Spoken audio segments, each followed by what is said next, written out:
Bloomberg Tech is live from coast to coast with Caroline Hyde in New York and Ed Ludlow in San Francisco. This is Bloomberg Tech. Coming up, Cisco shares jump the most since 2011 after the company's earnings results. We'll break them down. Plus, China's Xi Jinping gives a warning to President Trump on Taiwan, but tells US tech CEOs China will open up more. And AI chipmaker Cerebras raises $5.55 billion in its US IPO, seizing on the surging demand for semiconductors. We'll be joined by the CEO later this hour. Cisco is our top story, and it is actually rising with the rest of the market. We're up 15%, on track for our biggest jump since 2011. After the open, we hit 17%, putting Cisco on track for its best day since 2002. It's a pretty simple story. Hyperscaler demand. Calendar year 26, $9 billion, up from a previous forecast of $5 billion. $4 billion of that will translate into actual revenues, sales, on the income statement in this year. There are many more threads, but Cisco is finding its place in this AI infrastructure story. Let's get out to Bloomberg Equities reporter Ryan Vlastelica. I think, Ryan, the best place to start is, what has the sell-side reaction been to this? What are the analysts saying the main thread of their enthusiasm for Cisco has been this morning? Analysts are very positive and very optimistic that Cisco will be able to continue kind of putting up these numbers that we saw this past quarter. There is a lot of optimism that Cisco is now really part of the AI infrastructure firmament. It showed very strong demand, as you said, from the hyperscalers. It's pointing to very strong growth going forward. I think there's been a growing realization this year that the sort of optical and networking companies are a huge part of the whole data center build out. And obviously, we have seen no end of demand and growth for data centers related to AI. And Cisco is really well positioned in that. It's a legacy company. It has a wide product suite that people are using here. It seems very well positioned, and it does seem like analysts are really sort of seeing additional confirmation of this trend. Ryan, there's so much to pack into Bloomberg Tech today. People are saying, why are you starting on Cisco? The markets team is looking at the equities market widely, and Cisco is a big factor in kind of the feel-good that's out there.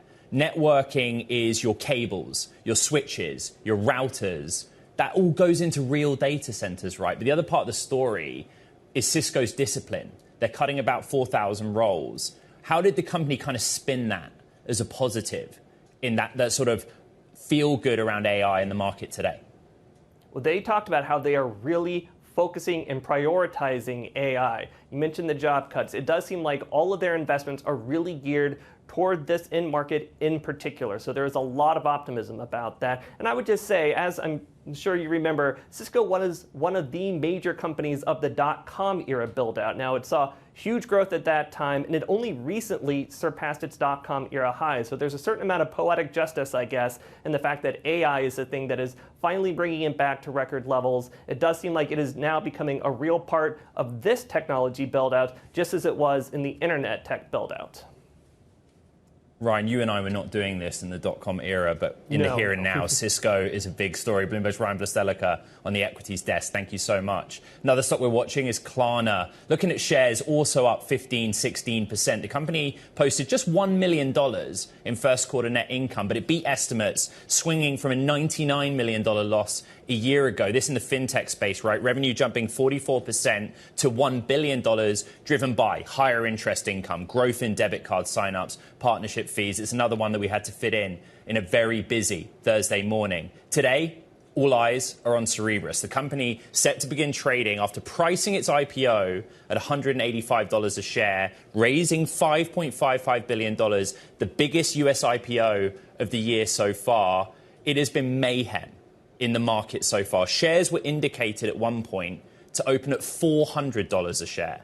400, having priced at 185. I think we're now back down at $350 a share as of 1 minute past 8 Pacific time, 1 minute past 11 a.m. Eastern time. Bloomberg's Bailey Lipschultz has been my partner in tracking the chaos of this IPO for a good few days now. Let's start with the math, yeah? The indicated opening price well beyond $185 a share. What's that telling us? It tells us that there's untapped demand, Ed. When you look at a deal like this, more than 20 times oversubscribed, we reported before it even launched, there was $10 billion of demand. So these are huge numbers. This is the hottest stock, at least from an IPO perspective this year, bar none. The big question, Ed, you asked me, look at the market cap of where this could open. If we're getting closer to $80 billion, talking to folks on the buy side, they're still saying, if NVIDIA is worth $5 trillion, who's to say that this company doesn't easily trade closer to $100 billion? I don't know what you've been hearing about that from your side, though. Yeah, so exactly. That brings us back to what is Cerebras? What does it do? Well, it is a full stack, vertically integrated supercomputer maker, right? NVIDIA makes largely the chips, but the server trays these days. It doesn't build its own servers. Dell does that. Supermicro does that. Cerebras does the full send package.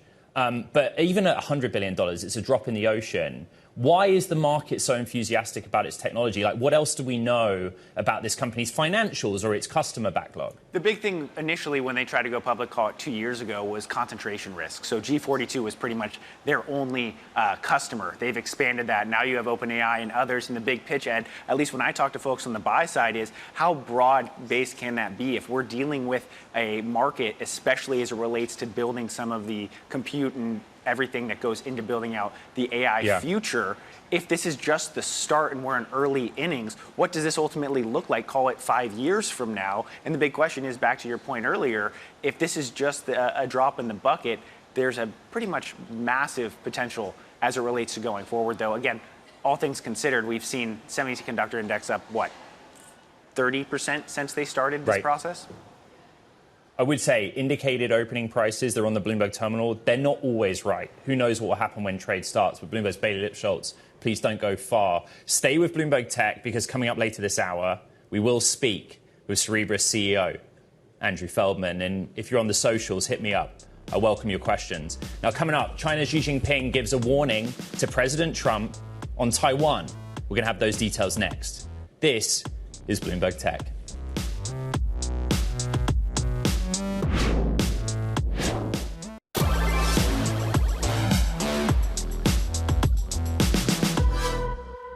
One of the most important summits in human history.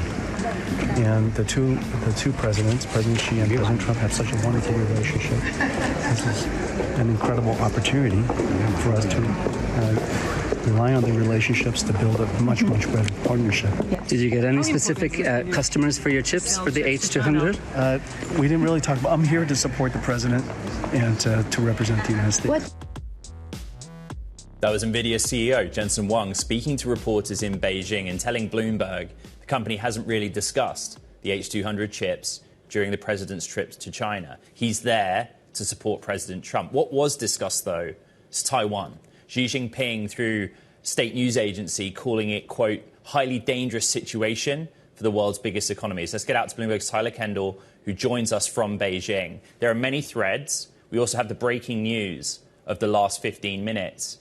The president saying that Iran was discussed and that there is some sort of agreement there. What do we need to know? What's the latest from China?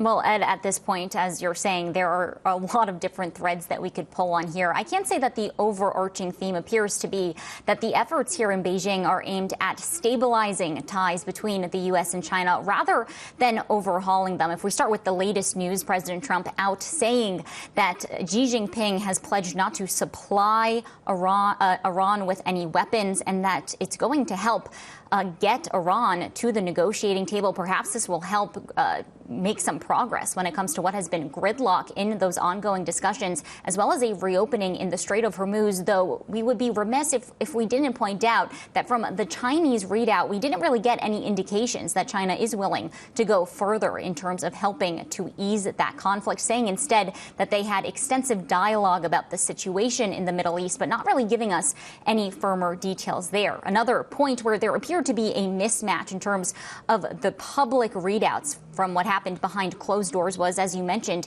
that issue related to Taiwan, as Chinese President Xi Jinping basically threatened that Taiwan could derail the U.S.-China relationship. That was not mentioned when it came to the U.S. readout in this. And in fact, we just heard from Secretary of State Marco Rubio, who appeared to downplay that the concerns were raised after we really saw U.S. officials in recent days signal that there would not be a change when it comes to U.S. policy regarding Taiwan. Now, we can say, though, that there was a more optimistic tone reached when it came to the economic issues, including the fact that Chinese President Xi Jinping did appear to signal a move towards greater openness, telling tech execs in the room, including Elon Musk, Tim Cook, Jensen Huang, who traveled with President Trump, in part, quote, that China's door to the outside world will only open wider, though despite the messaging, we haven't really seen tangible signs yet that any steps have been taken. But Chinese state media did report that these executives told Xi Jinping directly that they highly value the Chinese market. And Ed, as you well know, this U.S. business delegation includes these companies that already have high exposure to the Chinese market, but also companies like Micron, which have seen some of their products barred over cybersecurity concerns here in China. We can say at this point there's still a lot that we are waiting for, potential purchase agreements when it comes to agriculture, Boeing aircraft, or energy products from the U.S., but the dialogue does continue. These pair of leaders do have bilateral meetings going into tomorrow as well.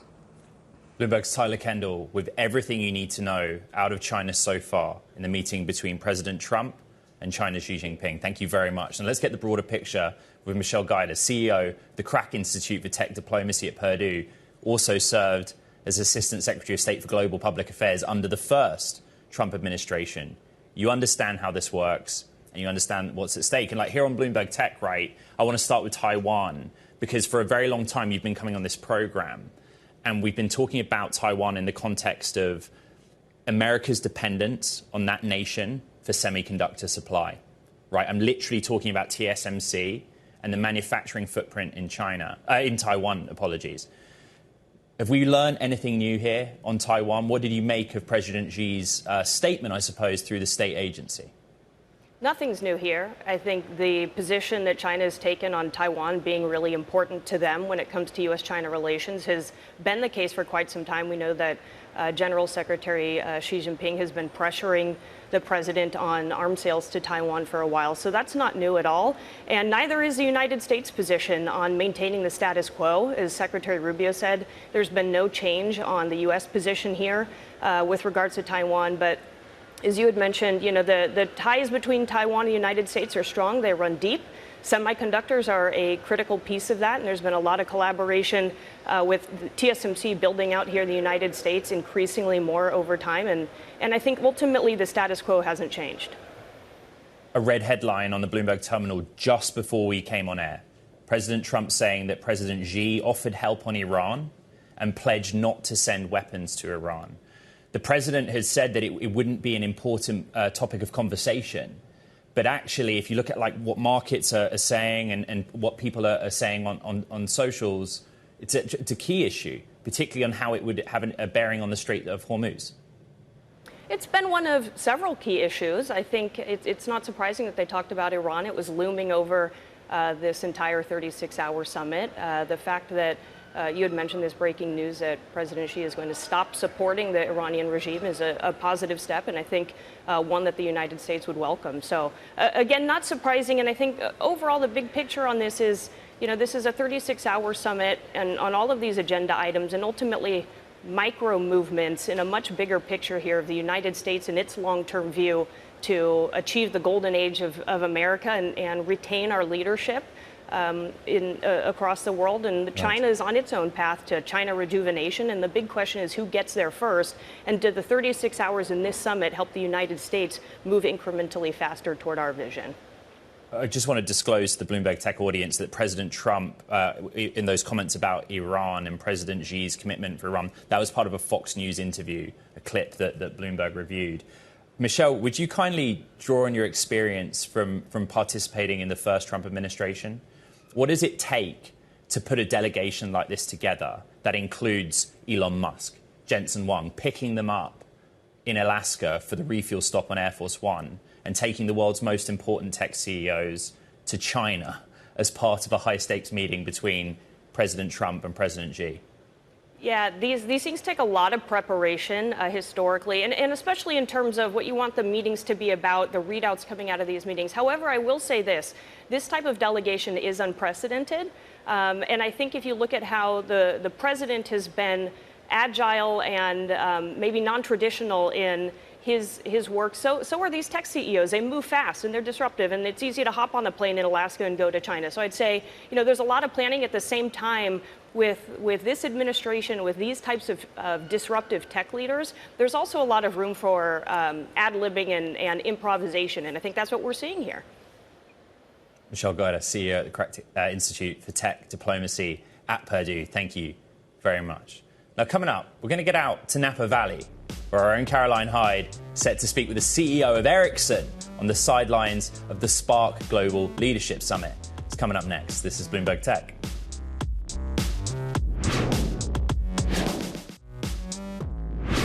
Nuclear power is trying to make a comeback, but the resources required are in short supply. From uranium mining to enrichment, the supply chain is being reshaped by geopolitics, lobbyists, rising energy demand, new technologies. That's the focus of Bloomberg Primer this week. Listen to this. Global investment in nuclear energy since 2020 is estimated to be around $300 billion, with ambitious plans in Europe, North America and Asia to revive or kickstart their nuclear energy sectors. Every step of the supply chain, from mining to enrichment to building reactors, is highly regulated and controlled, because a single misstep could be catastrophic and erode the public trust nuclear has worked decades to regain. It's a real shift from when I came of age and everyone was worried about nuclear war, because the process of enriching uranium for nuclear fuel, same technology that they use for enriching uranium to make nuclear weapons. Catch the full episode of Primer on Bloomberg.com and YouTube. Let's get over to the Spark Global Leadership Summit in Napa, where our own Caroline Hyde is standing by. Caro. It is a tough life being hosted by Cancelo here in Napa Valley, and I'm very pleased to say I'm joined by a giant in telecoms. Based in Sweden, Ericsson is a global company, and Börje Ekholm is here with me, who is the CEO. All right, tell me about the China exposure you have. You have supply chain there, you have consumer, and competition is really what you have from China. What did you make of the relationship between US and China that we just saw overnight? Thanks for having me. That's a great question to ask. Very hard to answer, actually.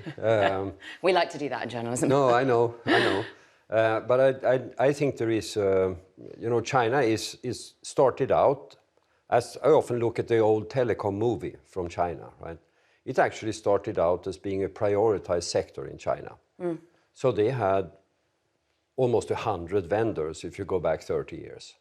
They consolidated into really two that became fierce competitors over a decade. Huawei being one key one. Huawei, of course, being the biggest. And they started out being, of course, low cost and fairly simple. Today, they're, of course, a phenomenal competitor. And it's the one that we benchmark ourselves with and say that's the one we need to beat, actually. We need to win on technology. We need to win on cost position. So for us, the competition with China is front and center. And has been. And I do believe that for the rest of the world to compete with China, you need to lead on technology. But you've been outspoken in the past, sort of pushing against this idea of sort of a focus on your own country and banning in Sweden. They pushed out Chinese competition. And you actually at the time said that's the wrong thing to do. Yeah. In the US, that is your key markets now, the US, the Japan, there are other nations. How do you think about China being excluded, and should they be? You know, the way to think about China is actually it's multi-pronged.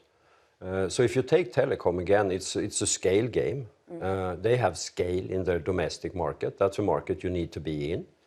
But more importantly, what was also clear is that given the development in China, economically and use case-wise, you saw data consumption grow much faster in China than anywhere else in the world. That led them to lead on or demanding certain technologies ahead of the rest of the world. So unless you're on the same development curve as they are in China, we're not going to be able to bring those solutions globally. Mm. So if we take in our case, we have what's called massive MIMO. Basically, it's a way to increase capacity in the radio network. They needed that earlier than in the rest of the world. And therefore, if you're not there when that happens, you don't develop the technologies at the same pace as they do in China. So I think it's a much more interdependent world. You need to think of the world as being interdependent. And you're dependent on geopolitics, tariffs, inflationary pressures, the Strait of Hormuz, again, front and center today. How are you managing that? You know, we actually took a decision a number of years ago now to say that we have 3 home markets. So that was recognizing the US, because it's a front-runner market, big. India, in those days, was big.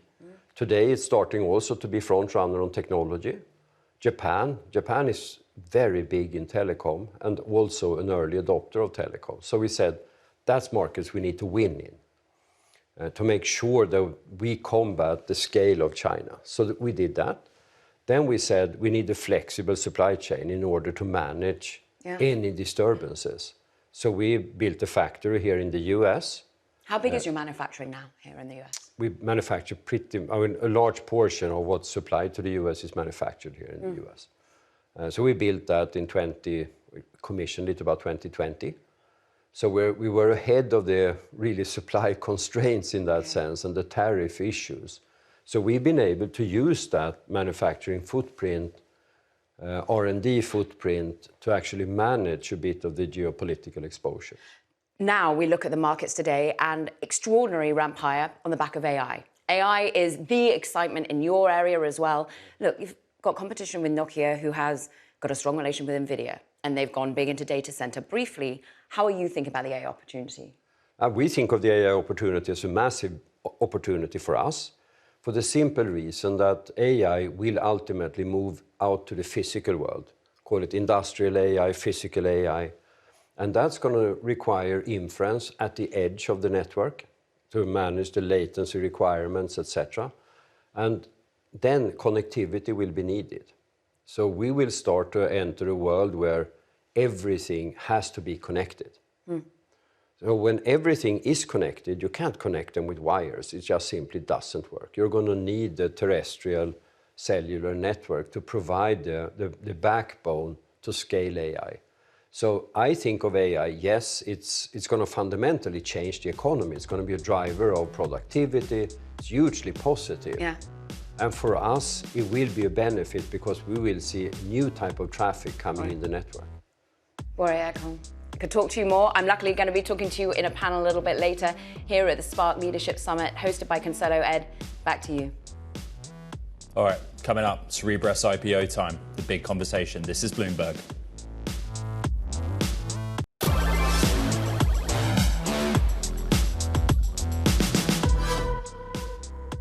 Welcome back to Bloomberg Tech. To our TV viewers and radio listeners around the world, we're joined by Andrew Feldman, Cerebras CEO. Cerebras priced this IPO, Andrew, $185 a share, above the top end of the marketed range. I'm looking at the Bloomberg terminal. Shares indicated to open $350 a share. Your reaction to that? Pretty good day, huh? How you feel? I mean, did you see this coming? There's some mechanics to it, right? But I know you. I know you like to, let's be honest, you like to talk about what's happening in AI, the big focus on inference, Cerebras' place in it. But this is the biggest IPO of the year so far. What does it mean to you and your employees and your backers? It's the biggest tech, one of the biggest tech IPOs in history, and it's the biggest semi-IPO in history. We couldn't be more proud. This is the culmination of a decade of work, of countless late nights and long weekends. We are enormously proud and excited and ready to get back to work and start working on the next great thing. Again, the market is indicating shares to open at $350 a share. Let's see where we're at when trading starts. But you're being priced in as a major player in this field now. What evidence would you point to that you are in fact a major player? A lot of focus is on the concentration in the relationship with OpenAI. Tell me about some of the other frontier labs or other names that you have some concrete talks with. Sure. In the last 4 months, we announced a deal with OpenAI that's north of $20 billion for 750 megawatts of compute. We also announced a major engagement with AWS, where our equipment would be deployed in their data centers. I think those are obviously the largest, but there are dozens of others that are in what used to be a big deal in the $10 to $50 million category. And so there's just an extraordinary demand right now for fast inference. We're the fastest, not by a little bit, but by more than an order of magnitude. We're 15 times faster than the next nearest competitor. And as AI has become useful, everybody wants it to be fast. Nobody wants to wait. On that, 21x on performance, and also like a lot of emphasis on the dollar per token, right? That is the metric that the field cares about. But that's on paper. You just talked about the AWS relationship as an engagement. When does the word engagement end and real revenues start to show up for you from those relationships? Sure. We signed a binding term sheet with AWS as described in our S1, and we're working through the master agreement. I think in dealing with organizations of that size, it takes a little time to dot all the I's and cross the T's. But we are extremely confident that they will be an enormous channel for us and a partner in delivering our technology to large enterprises and medium-sized enterprises around the world. I think they are one of the preferred cloud providers for just about every enterprise on Earth. And so an opportunity to have your solution embedded in their offering as part of their bedrock offering, that's a huge win for us.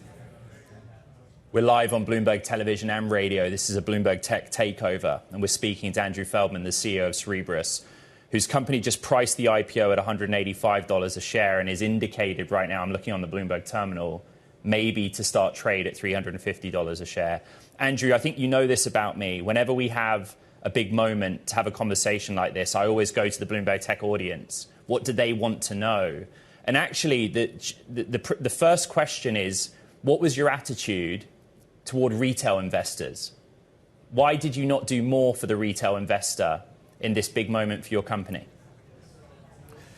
We were more than 25x oversubscribed. There was a lot of hard decisions that needed to be made, and nobody got what they wanted. And we did our best. It's about all you can do when there's 25 times more demand for your stock at the institutional level and at the retail level than there are shares to be sold. So we're really proud of the way we chose to do it. We thought we did it with integrity. And I think we are very comfortable with the ending allocation. Full stack, fully vertically integrated. And what I mean by that is you literally build the supercomputer top to tail, right? So NVIDIA will do the tray, not just GPU, but then Dell, Supermicro will assemble it. Dell's margins, low teens. NVIDIA's margins, mid-70s. Your margins, 40, 41%. And what I'm trying to help the audience understand is why that strategy of owning everything top to tail is going to pay off in the long run. And I would say that the other question I get for you is, what's the future outlook for margins based on your plans? Well, I think a couple things. I think we have obviously opportunities to improve our cost structure. We did $500 million last year in sales. That means we put $250 million in the supply chain. Obviously, that's not an efficient spot. As we grow, we will have more leverage in the supply chain, and our cost of goods will come down. I think we have an opportunity to increase prices. I think the demand for fast inference is overwhelming this minute. And so I think in the long run, we'll be really proud of our gross margins and where they will sort of wash out as we hit scale. I've got a question for you from a terminal client via IB. Thank you for the question. Everyone's tuned in right now, Andrew. They want the detail. And so one way that people look at it is that, this is custom silicon. but Cerebras isn't a chip per se. It's like wafer level. Right. Is there a reason why you can't just sell that versus the whole server? Yeah, that's a good question. For the entire 70-year history of the compute industry, every previous effort had failed to build a chip of this size. So for your audience, this chip is the size of a dinner plate, while traditional chips are the size of a postage stamp. And not only had everybody failed until we succeeded, but several tried to copy us and have since failed as well. Part of what we were capable of doing and able to do was that we were able to use not just the chip, but also our expertise in packaging and in system design to solve some of the problems and build a truly compelling solution, right? You don't just get 15 or 18 or 20 times faster than the competition because you built a good chip. That's one of a collection of different things that enable that sort of performance. You can build a great chip, and the system vendor, the ODM, can nibble away at your performance by not delivering the right amount of power or the right amount of I/O. Right? There's a reason why NVIDIA then sought to control the I/O, the NVLink, because they didn't want others to nibble away at their performance. And so by building the system, we're able to optimize all parts. I mean, you could ask the same thing about Porsche. You know, why don't you sell just engines, right? Andrew. It turns out that's a 911 is a beautiful car because of the engine and everything else they put in it. Andrew, the team's telling me we got to go, but I got to ask you, $5.5 billion, what do you use the proceeds for? And actually, how flexible can you now be in allocating capacity to new customers? We just have 30 seconds. Oh, I think we'll use it to increase capacity. We are excited to bring many new customers on board. There's tremendous demand for what we're doing. I think we can be aggressive on that front. Andrew Feldman, Cerebras CEO, pricing the IPO 185, indicated to open $350 a share. Thank you for your time. Now, coming up, Tom Hale, the Oura CEO, discusses the future of wearables. We're going to go back to the Spark Summit next. This is Bloomberg Tech.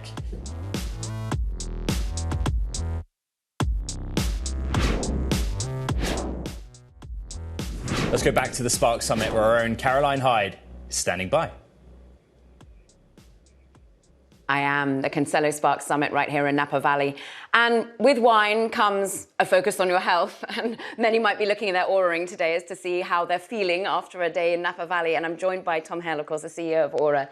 And with so exuberant in the market, whether it be personally, about artificial intelligence, I'm interested as to how you're seeing your own product iterate. We're all about now prediction, not just assessing how I might feel on the day or the inputs that I'm getting, but predicting how I might in the future. Yeah, we've been doing AI for many years. The thing that's most interesting is that the predictions that we make generally are short term. You might be getting sick in a couple of days. Your cycle's coming in a couple of days. And they're very accurate because they're short term.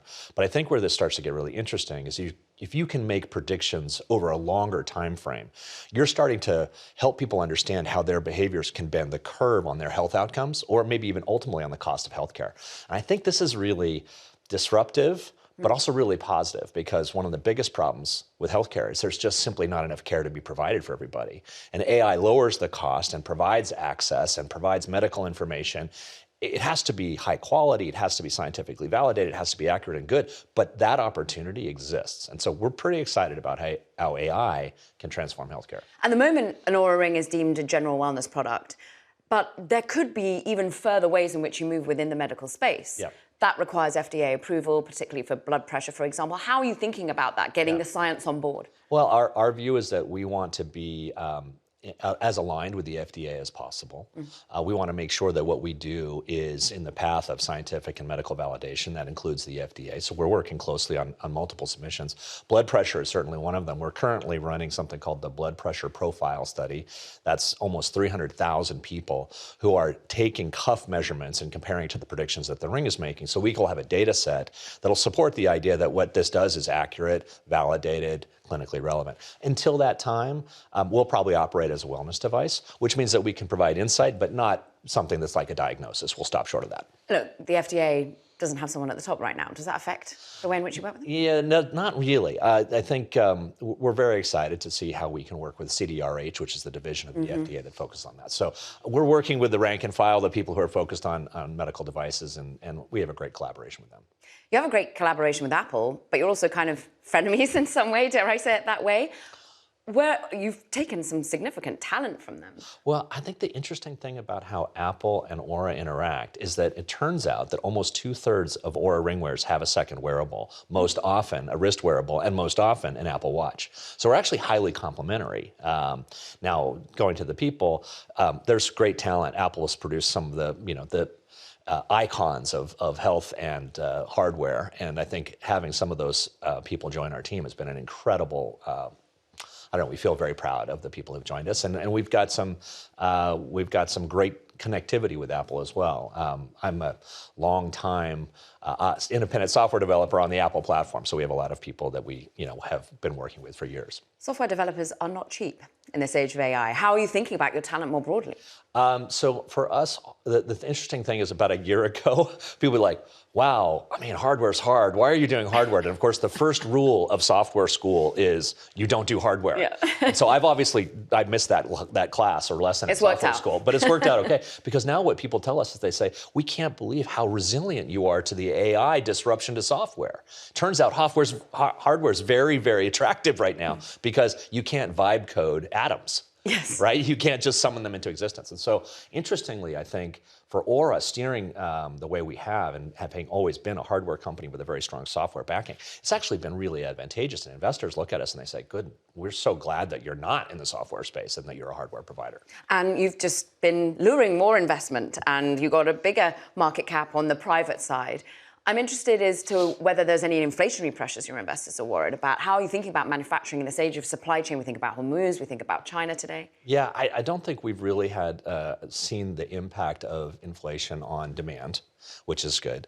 We've certainly seen some inflation impacts on kind of supply chain, but nothing material. And interestingly, last year, of course, there was all this drama about tariffs. And I think as a company, we were quite lucky. One, we actually announced an intention to have a factory built in the U.S. And so that's actually one really interesting outcome of that. It's just underway. We'll let you know when it's all rolled out. But at the same time, I think we also were able to, because we manufacture around the globe, be very careful to sort of manage the tariff issues very effectively.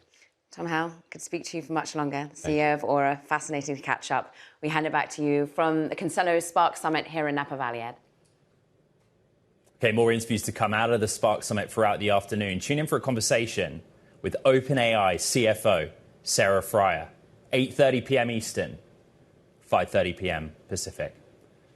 Elon Musk is taking Grok to Wall Street. Sources tell Bloomberg that heavyweights like Morgan Stanley and Apollo are testing xAI's Grok chatbot as SpaceX, now parent of xAI, prepares for an IPO.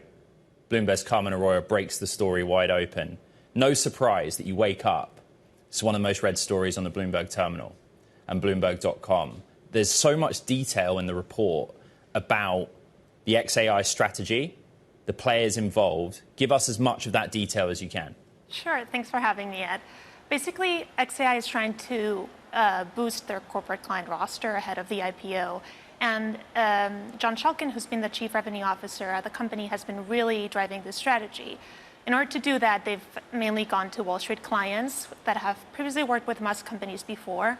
Among them is Apollo, which helped finance xAI's access to chips. It's Morgan Stanley, which is one of the go-to banks that has worked with Musk for years. And it's also Valor Equity, which is a venture capital firm that has backed Musk companies for a long time. They're testing Grok, and they're using it alongside other AI models. But this is happening while, Anthropic and OpenAI are really trying to fight for the same piece of the pie. So the adoption is going very slowly. No, so one real quick interesting thing is that actually in your reporting, they're not using it necessarily for work. Is that right? Like on desk work in those firms? They're trying to adopt it and use it along other AI models. But the chatbot has been falling behind on coding and on financial implementation, which is why XAI is trying to like really ramp that effort up. And they've been trying to move more staff internally to work on training Grok for financial modeling and like boosting also like the sales team. So they're trying to really prepare the chatbot for that use case, but it's not really being ready for it yet. Also reporting that John Shulkin stepping back as Chief Revenue Officer, of course, a partner at Valor, now an advisor. Reed Carmen's story, Bloomberg's Carmen Arroyo. Thank you very much. All right, coming up on the program, Alphabet is taking the AI race to the global bond market. We're going to discuss that next. This is Bloomberg Tech.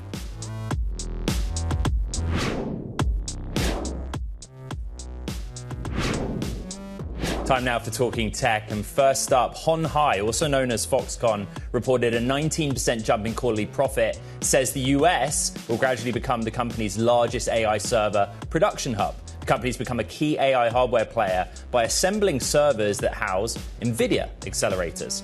Plus, China's tech leaders are facing a reality check. Alibaba narrowly missed revenue targets this morning as e-commerce wars blunted its cloud surge, while Tencent reported its slowest growth in over a year.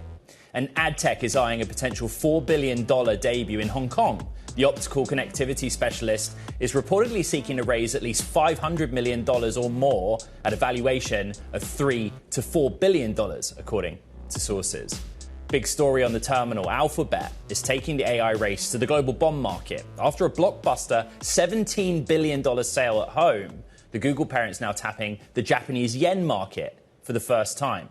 Bloomberg's Tassos Vosos joins us to explain big tech's move into what is international debt, right? So that's the evolution here, looking at international markets outside of its home. Why? Well, at some point you have to. If you look at issuance this year, for example, non-financial corporates in the US, which is the deepest, biggest credit market in the world, 40 cents out of every dollar that was raised came from the tech sector, which is rather large. So you have to think, in order to avoid saturating even the biggest market in the world, you actually have to look at every corner out there. So hyperscalers, in particular Alphabet, but also Amazon, have taken steps to diversify that. So they've tapped every big market they can imagine. So it's been euros, pound sterling, it's been Swiss francs, and now we're looking at the yen market. So it's pretty much a global race in order to finance this massive capex spending that we're going to see in the next few years. Right, and then in the euro bond market, we're talking about the second biggest credit market. Why is it different this time around, Tassos? Like, we've done a lot of breaking news on this show in corporate bonds. Is there something new here? There is, actually, and we've had mega deals in the past where you have tens of billions of dollars being issued on a single day. The problem, the difference with that is that was a one-off. Usually it's on the back of M&A. You have to raise massive amounts of cash in order to do that. But once you've done that, then you can just absorb the company you've just bought. The difference here is that because capex spending is going to be so large in the next few years, hundreds of billions of dollars, you have massive deal after massive deal, which is a conundrum that investors are facing. They want to be involved in them, but the main issue is that another massive deal is just around the corner. So the previous one is going to weaken the back of that. So that trend of big deal after big deal is something that we haven't seen before, pretty much in the history of the credit market. Bloomberg's Tassos Vosos, thank you very much. Let's get back to Cisco before we leave today. Today's big number, $9 billion. That's how much the company expects to get in orders from hyperscalers in calendar 26, up from previous $5 billion target. Suggests this company's AI shift is showing a payoff, right? Cisco, welcome to the AI party. That's part of the story, and the share's really reflecting that. We're up 15%, on track for the best day for Cisco since 2011. At the open, 17% gain, put them on track for their best day. Since 2002, networking, routers, switches, cables, make those components the story again. Wonderful. That does it for this edition of Bloomberg Tech. Standing by for Cerebras to start trading. Priced at $185 for its IPO, indicated to open $350 per share. Check out the podcast, a stunning show to recap. Apple, Spotify, iHeart, and on Bloomberg. This is Bloomberg Tech.